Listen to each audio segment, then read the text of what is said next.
This is our third and final episode on personal branding with Katie Clark. You need to determine for yourself and for your business and for your own personal brand what you're comfortable with. Trust your gut. If it doesn't feel right and it doesn't feel good to share certain things, then don't. Hello, my name is Jody Flynn and welcome to Women Taking the Lead, where we are all about creating blasts of inspiration to help you overcome self-doubt so you can lead with confidence, integrity, and a sense of humor. Have you grabbed your copy of my best-selling book, Accomplished: How to Go From Dreaming to Doing? Head over to womentakingthelead.com/accomplished to access the secrets to achievement and success.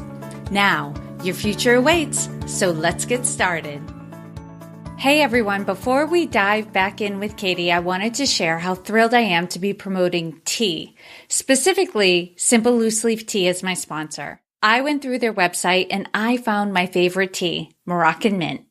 Listen to this product description. A smooth, aromatic blend of peppermint leaves and certified organic Chinese gunpowder. Dark green leaves produce a transparent emerald liqueur with refreshing peppermint and subtle chocolate notes that make Moroccan Mint an original classic. Delicious, hot, and iced. Mint tea has been proven to aid in digestion, improve mental focus, and reduce stress, among other things. Being type A, mint tea is my tea of choice, and I wouldn't be surprised to hear many of you have intuitively recognized that mint tea is good for your predisposition as well. Go to simplelooseleaf.com/lead tea and use code LEADT to get a 15% discount on a new membership, and then go to the tea shop to grab your Moroccan Mint tea. You can search by tag. It's with the green teas. So go to simplelooseleaf.com/lead tea and enter code LEADT. Hey everyone, thank you for joining me. I am back from Podcast Moment this week and slowly getting back into the swing of things. I am happy to say the jet lag has finally worn off and we are about to go into my favorite month of the year, September. And I've got something exciting on the agenda for September. If you bought my book, Accomplished: How to Go From Dreaming to Doing, and you signed up for the free resources, you are going to be invited to a free open call with me via Zoom. That call is going down on Tuesday, September 12th, 2017 at 7:30 p.m. Eastern Time. If you bought the book but haven't signed up for the resources, sign up now so you can get access to the link for the call. This is a video call, so I'll have my camera on, but you can opt to have your camera off, and there will be dial-in information if you need to call in by phone. This is your opportunity to get any of your questions answered regarding the content of the book and or some laser coaching if that's what you need. If you bought the book but you have not yet signed up for the free resources, you can find the link in the book after the dedication and before the table of contents. I am looking forward to seeing all of you on the Zoom call. Now we have Katie Clark back this week for our final episode on personal branding. Online, Katie Clark is the Insights Gal. She is a market research, social media, and marketing professional who has worked with companies in industries including consumer packaged goods, nonprofit, specialty foods, live events, insurance, entertainment, and technology, and she excels at finding efficiencies, building capacity, and fostering growth. Katie is a social media influencer and is currently the communications manager at the Maine Historical Society. She speaks on podcasts, blogs, at conferences, and other events about market research, social media, productivity tools, wearable tech, and, you guessed it, personal branding. If you've not yet listened to the first two episodes Katie and I did on personal branding, go back and listen to those as well because they are the foundation to this episode. Start with why you want to develop your personal brand, and then listen to how to remain you when you're in the spotlight. In this episode, Katie is sharing tips and tricks for being visible online. She went over some easy action items that you can do right away to lock down your online brand and make sure it is conveying what you want people to think about when they see your name. And without further ado, Katie, thank you so much for coming back, really taking a lot of time out of your day to talk to us about personal branding. This is a topic that a lot of people have been asking for. We got the basics, the why and the hows in the last episode, but now you're here to get specific with us for those tips and tricks for being visible online. And this is an area where a lot of people stop.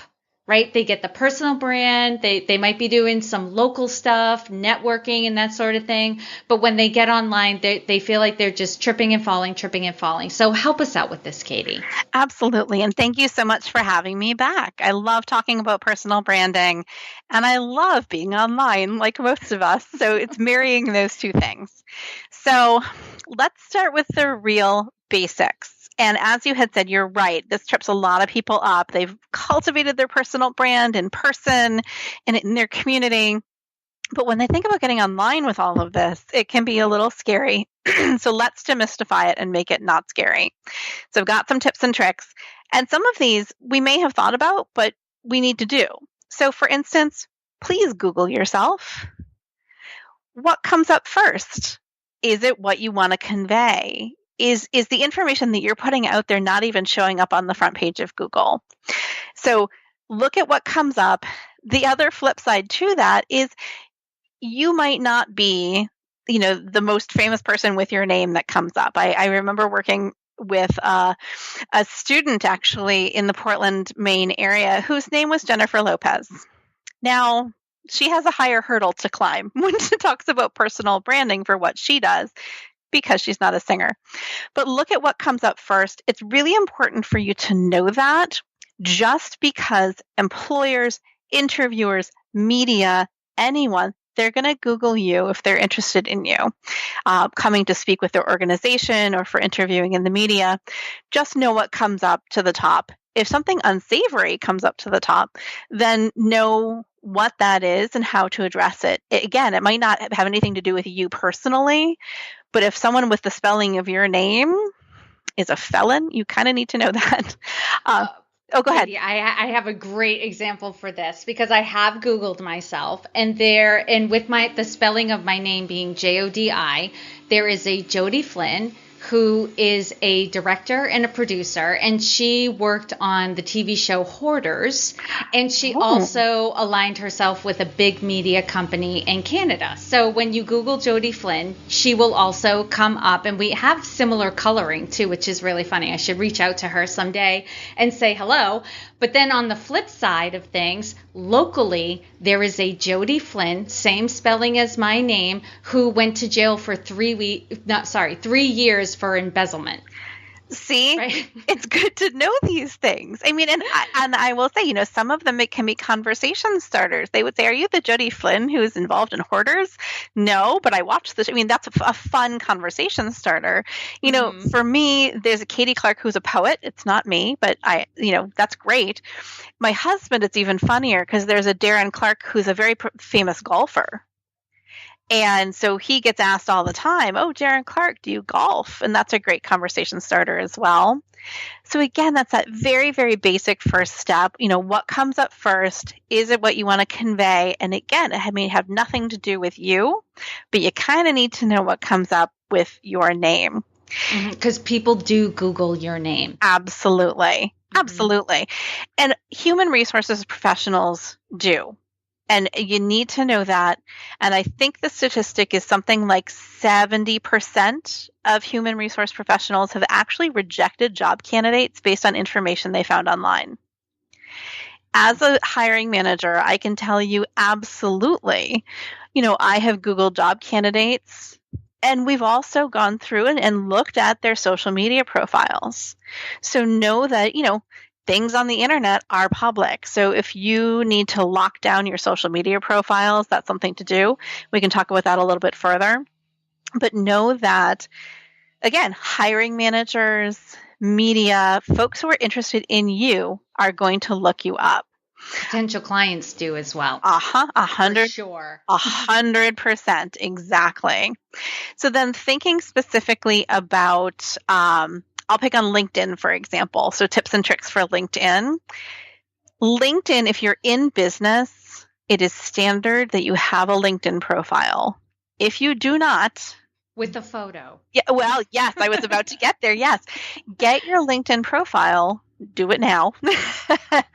It's so standard that you need to do it. And you absolutely, Jody, as you had just said, you must have a picture, because it's sort of well known that people talk about this. If you don't have a picture, it's kind of considered a fake account. Mm-hmm. That's been pulled and put together, and just, it's not real. So or unprofessional. I don't even especially if it's someone I've worked with locally. Right. I might look them up on LinkedIn to connect with them on LinkedIn to also see who's in our expanded network. And if I don't see a photo, as much as I try not to judge people, it's more of an assessment. It makes me feel like they're not quite there with their business yet. Right. Exactly. And I think when people especially are presenting themselves as really good at marketing, or let's say even better, really good at social media, not having a photo on your LinkedIn profile is incongruous with calling yourself an expert in that. Mm-hmm. So to that end, let's talk about pictures for a second, because your face matters. Your profile pictures really showcase who you are. Grainy photos really don't work for profile pictures on the web. I'm going to say, because I've seen this once or twice, party pictures with the red Solo cup, not so good for business profile pictures. I've seen it once or twice. I've called people out on that too.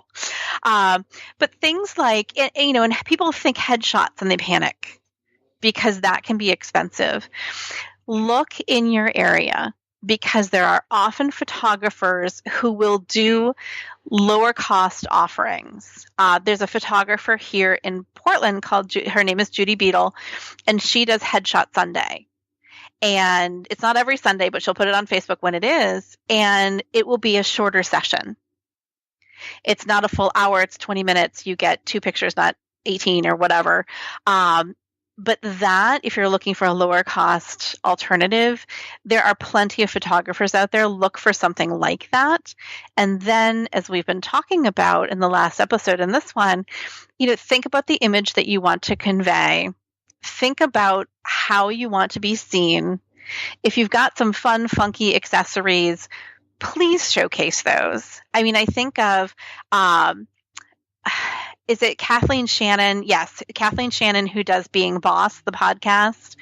And I remember seeing one of her headshots a while ago, and I actually pulled that and showed it to a couple people, saying, this is authentic. There's dreadlocks and great earrings, and that's her authentic self. And now she's cut her hair, so now it's all sort of fun and funky. But make sure that reflects who you are and the industry in which you're trying to attract clients, because we've talked about that before. But make sure that you've got some headshots that you can use, because you're going to want to use those across all of the different platforms. When you think about social media in general, look at your profiles, and there are ways on all of them to look at them like you are not you, right? Like you're a friend or someone looking at them. Delete anything or hide anything that could negatively, there we go, impact how people might view your brand. Adjust those privacy settings to limit who can see your profile, if you need to do that. I will say, and this is an egregious example.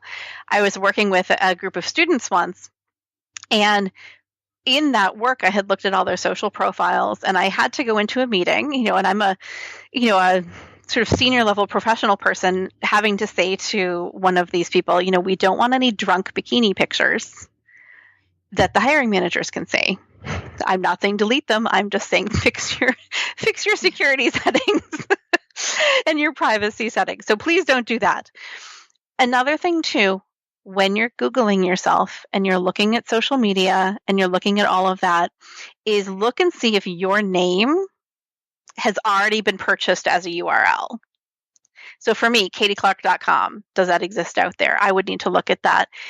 It's not a bad idea to actually take ownership of those URLs. I'm not necessarily saying at this point you have to build out full websites, but it's better for you to own the URL for your name than for someone else to. because you can protect and build your brand name that way. To that point, in terms of web, building a website can be a lot of work. You know that. I know that. People listening know that. And that might not be where you are in your business right now. If you don't want to get your own URL, you don't have time for that yet, but you need a single place to corral all your different accounts, look at a site called about.me. You can have these really great profile pages with a nice picture, a nice area for your bio, but then those about.me pages can link out to all of your different social media platforms. Those are also helpful when you're thinking about business cards. If you don't have your website built yet and it's not going to happen for another year, that URL for about.me/your name is what you can put on your business cards. And that's nice. The best way for people to get in touch with you across all of those different platforms. So those are just some simple tips and tricks, but that gets you on the way in terms of cultivating your presence online without too many, sort of bad things happening in terms of, again, making sure your privacy settings are set, making sure people know who you are, but you know who you are too. When you Google yourself, what comes up? All of those different things really help you be visible online. Katie, this might be too much of a technical question for this conversation because you talked about, especially on Facebook, having privacy settings so your vacation photos, aren't accessible to the general public. I will say for myself, because I manage a private Facebook group for the podcast, and anyone can ask to join. It's private, but you can find it through search, and I have links on the website where people can, ask to be added to the group. But I want to make sure that the person I'm adding to the group is a real person, and their interests are in alignment with the other people who are in the group. So I'll look at people's Facebook profiles to try to see what they're about. And some people's profiles are so locked down, I can't tell if they're a real person or not. And so I don't add them to the group. See, and I think there's a happy medium. And some of this speaks to how people use social media. And I think we've all sort of heard it bandied about in the media that, Twitter is sort of a free-for-all, which it is. Yeah. LinkedIn is strictly business. And people tend to hold Facebook sometimes close to the chest for friends and family. Well, it's interesting because Facebook themselves is sort of pushing that out, as you had said. Now you can be in Facebook groups for business. You can do a lot more business-focused things online. Mm-hmm. So it becomes a happy medium. And it's kind of where we are right now as a society in terms of dealing with platforms like Facebook, is there needs to be that happy medium between having everything locked down and also having enough showing, let's say, to sort of prove that you are a person, first of all. And, that you are not, let's say, like a LinkedIn profile with no picture. You're a Facebook page that's sort of almost a fake page that someone threw up and put a picture on, mm-hmm. right? Some people don't love to hear this conversation because they've really kept Facebook as this friends and family thing only. But if you're thinking about personal branding and you're thinking about this for business, and the people listening to this typically are, just know that that's going to be a factor in when you're working on all your social profiles. Mm-hmm. And there's probably some settings on Facebook where you can let people in a little bit, but not too much. There are. And yeah, that kind of goes down a rabbit hole of different settings. And there are definitely different settings that you can use and distinct different groups. There's all kind of fun stuff you can do with Facebook in terms of locking things down for certain different groups. That's beyond the capabilities of a lot of people, just because it's a lot of work. If you have a lot of friends, is grouping them all together. But in that larger context of personal branding for business, for your personal brand, to get ahead in the world, it's something to think about and it's something to sit with. It's the same kind of thing where I hear a lot of parents nowadays really having that angsty conversation almost with themselves. Like, how much do you post of your kids? because you want to share that with friends and family, but you also don't want to share too much. Those same kinds of conversations are happening. So it's not, for anyone listening, it's not just you. We're all thinking about these things. Mm-hmm. And I think what you're saying with Facebook and what we're saying with Facebook and privacy is the same that goes with personal branding. Like there can be a happy medium where you're sharing enough of yourself that people get to know who you are as a person, but it's not like you have to share everything about your life. And I will say for myself, I tend to share more than the average person, mostly because I have a podcast, right? So I'm, it's in the sharing of my stories that I teach what I know. And also being a business and leadership coach for Type A women, I have to allow people to get to know me enough where there's trust. So people don't just need to know me, they need to trust me. And because I'm trying to build trust, my personal branding, I need to share more about who I am. But, depending on who you are, what industry you're in, what your goals are for your personal branding, there are different levels of sharing, and you can find the one that's right for you. Absolutely. And think about it this way too. Think about the really big names in the world. Like we can pick on Facebook and say, think about Mark Zuckerberg, think about Sheryl Sandberg. If you look at their profiles and they've got millions of people following them, are they showing pictures of their kids? They are. Are they showing pictures of their dogs? Yes. They are purposefully opening the doors a little bit so people can get to know them as people, not just faceless, nameless people behind a brand. And that's great for any brand to sort of, get that peek behind the curtain. And you need to determine for yourself and for your business and for your own personal brand what you're comfortable with. Trust your gut. If it doesn't feel right and it doesn't feel good to share certain things, then don't. That's a great rule of thumb. Katie, thank you so much for coming back and having another chat with us. And for those of you listening, I hope this answered your questions on personal branding. If you have more questions, are there any other topics that you want to hear about? If it's not my area of expertise, I will find other people like Katie who will come on and talk to us. So again, Katie, thank you so much for taking the time to let us know about this very important topic. Thank you so much again for having me on. I can't thank Katie enough for being so generous with her time. This was a topic I had gotten several requests on, but I just didn't feel like I had the exact expertise that you guys needed. And when I found Katie do a post on personal branding and we chatted about it, I knew she was the one. So thank you, Katie. All right, just as a last reminder, I am doing an open call for those of you who bought my book and downloaded the free resources. That call is happening on Tuesday, September 12th, 2017 at 7:30 p.m. Eastern Time. All you have to do is sign up for the free resources and I'll be sending an email with all the information for the call. So if you haven't done that yet, get to it. And of course, if you haven't bought my book yet, what are you waiting for? It's an awesome, awesome book. I'm getting great feedback for it. I know this is like the opposite of humble, but I'm taking the word from this community that this book has been changing lives and giving people some, fresh ideas and new outlooks to help them to accomplish their goals. So if you have not bought Accomplished: How to Go from Dreaming to Doing, buy it, sign up for the resources, and let's hang out on this call. Thank you all for joining me, and here's to your success. Thank you all for joining me on Women Taking the Lead. And to strengthen you on your own leadership journey, I'd like to send you off with a quote from Marianne Williamson, so here goes. Our deepest fear is not that we are inadequate. Our deepest fear is that we are powerful beyond measure. It is our light, not our darkness, that most frightens us. We ask ourselves, who am I to be brilliant, gorgeous, talented, fabulous?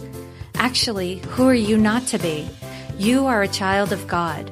Your playing small does not serve the world. There is nothing enlightened about shrinking so that other people won't feel insecure around you. We are all meant to shine as children do. We were born to make manifest the glory of God that is within us. It's not just in some of us, it's in everyone. And as we let our own light shine, we unconsciously give other people permission to do the same. As we are liberated from our own fear, our presence automatically liberates others. Again, thank you for joining me, and here's to your success.